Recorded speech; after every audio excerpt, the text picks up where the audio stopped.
This is the location of Ma Canfield's Cafe, where Bonnie and Clyde stopped at 9 a.m. on May 23, 1934, picked up sandwiches, and drove off to their deaths 7 miles away.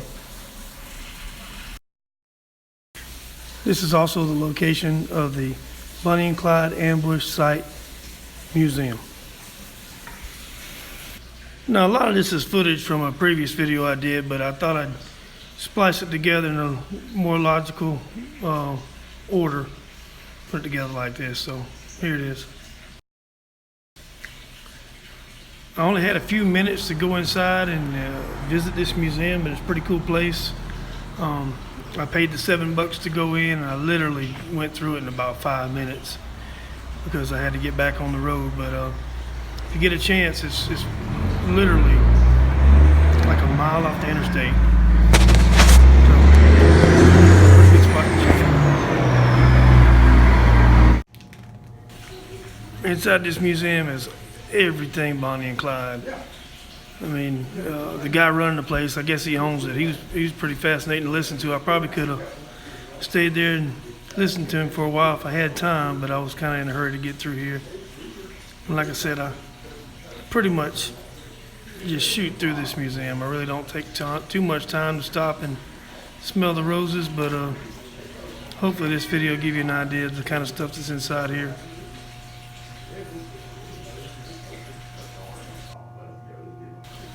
We got a video playing of actual footage from that day. Pretty cool. I guess that car, the actual car, is in Nevada somewhere. That'd be awesome to go see. It's in a casino.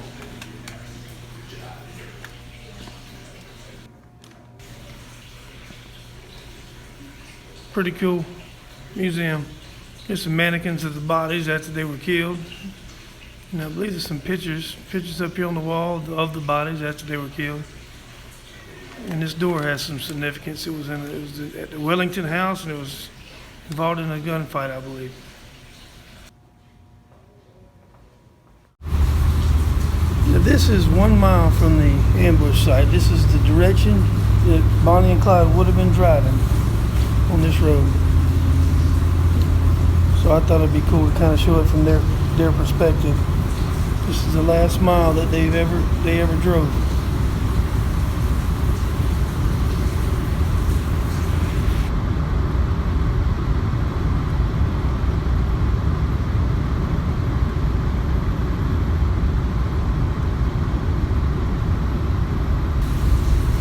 Just there at the top of that hill right there is where the site is.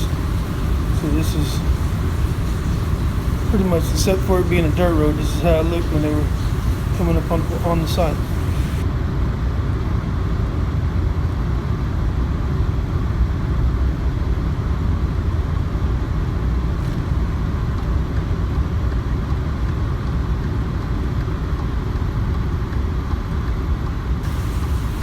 This is, as I start to slow down, this is about where they were probably slowing down. So here I am at the site of the Bonnie and Clyde's ambush site where they were killed. They came up that road, right up here, and then there's a broke down vehicle right here. And I believe the lawmen were across the street here, somewhere in these woods, and they opened fire on them and killed them. This here is the markers. This site, May 23rd. This is Clyde Burrow and Bonnie Parker were killed by law enforcement officers.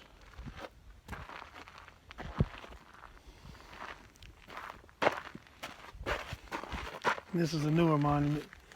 On this site, May 23rd, 1934, at 9:15 a.m., the infamous outlaw Bonnie Parker and Clyde Burrow met their demise at the hands of these dedicated law enforcement officials. Lest we forget these brave and vigilant conservators of peace. Front left, Deputy Sheriff Robert Alcorn, Beanville Sheriff Henderson Jordan, and Texas Ranger Captain Frank Hammer. Back left, Deputy Sheriff Ted Hinton, Chief Deputy Prentice Oakley, and Texas Ranger B.M. Colt. Original marker erected by Bineville Parish Police Jury. Erected by Bineville Parish Chamber of Commerce. Authentic Bonnie and Clyde Festival Committee. So coming down that road, and I got a video of me coming from that way, so it would have been their vantage point coming up to this site. And I believe right here, another side of the road,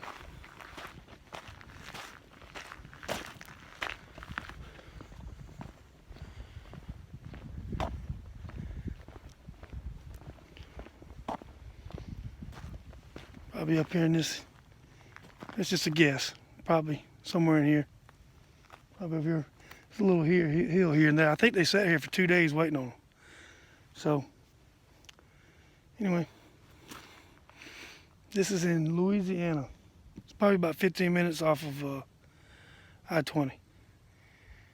So close to Arcadia.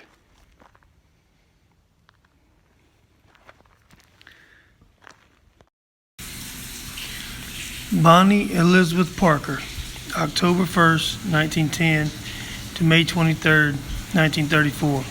And Clyde Chestnut Burrow, March 24th, 1909 to May 23rd, 1934, were an American criminal couple who traveled the central United States with their gang during the Great Depression.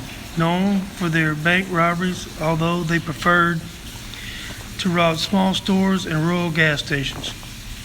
Their exploits captured the attention of the American press and its readership during what is occasionally referred to as the Public Enemy era between 1931 and 1934. They are believed to have killed at least 9 police officers and 4 civilians. They were killed in May 1934 during an ambush by law officers near Gibbsland, Louisiana. This video is not necessarily the story of their life, but the story of how they died and where they died at this location. Burrow and Parker were killed on May 23, 1934 on the Royal Road in Bineville Parish, Louisiana. Texas officers Frank Hammer, B.M. Manley Galt, Bob Alcorn, and Ted Hinton, and Louisiana officers Henderson Jordan and Prentice Morrell Oakley formed the posse. Hanner led the posse, and he had begun tracking them on February 12th.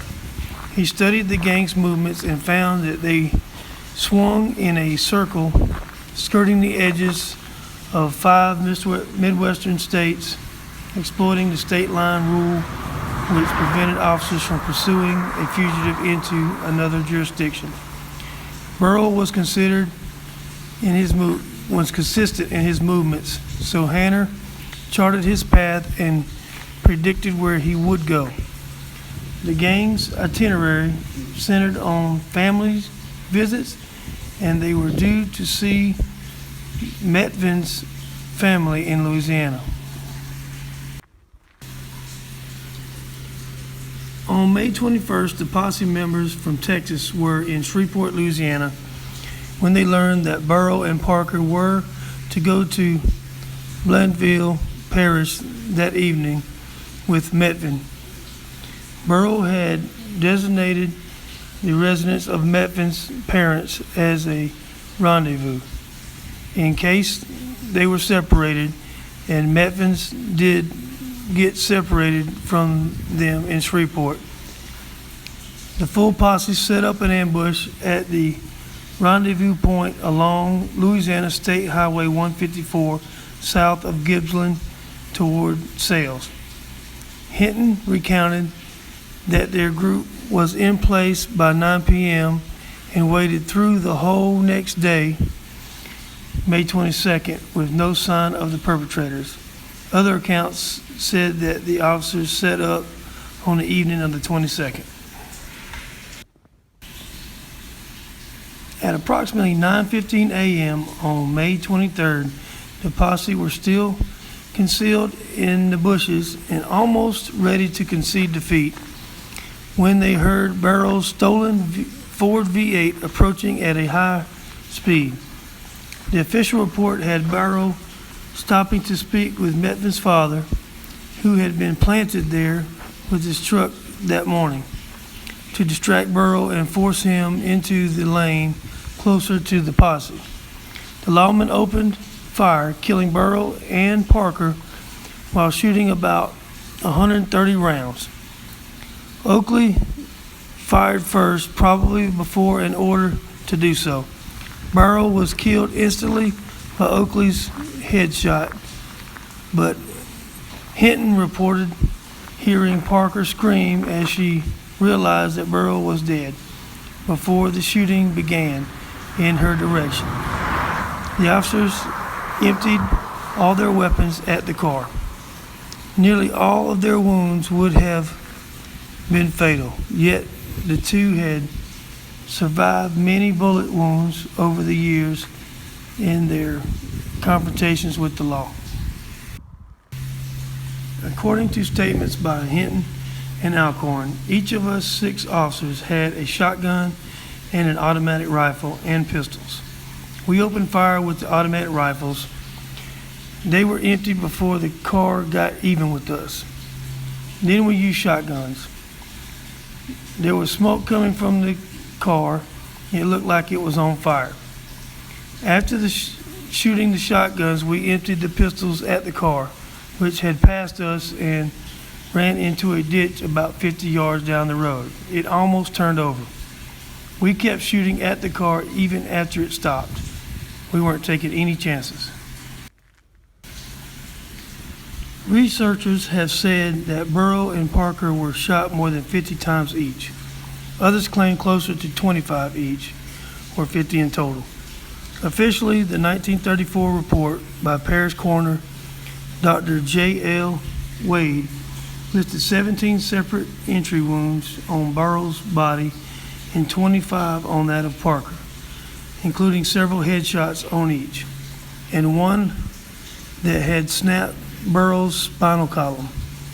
Undertaker C.F. Boots Bailey had difficulty embalming the bodies because of all the bullet holes. So this is a spot kind of out in the middle of nowhere in northern Louisiana where Bonnie and Clyde met their end.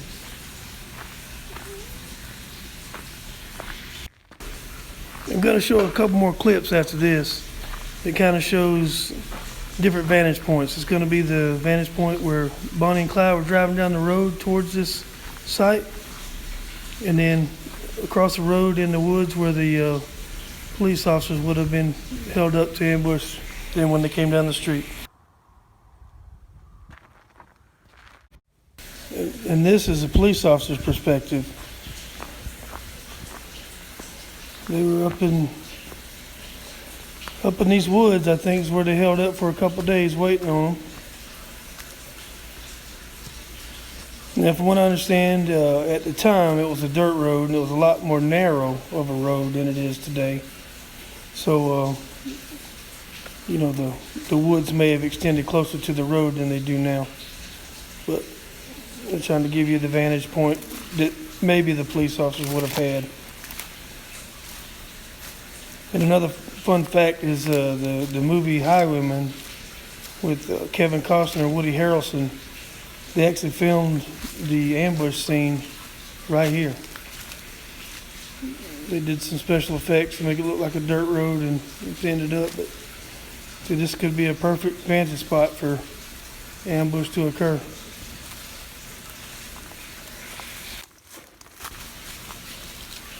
So anyway, I showed you the perspective of Bonnie and Clyde, and this somewhere around here is the perspective where the police officers ambushed Bonnie and Clyde. Right here.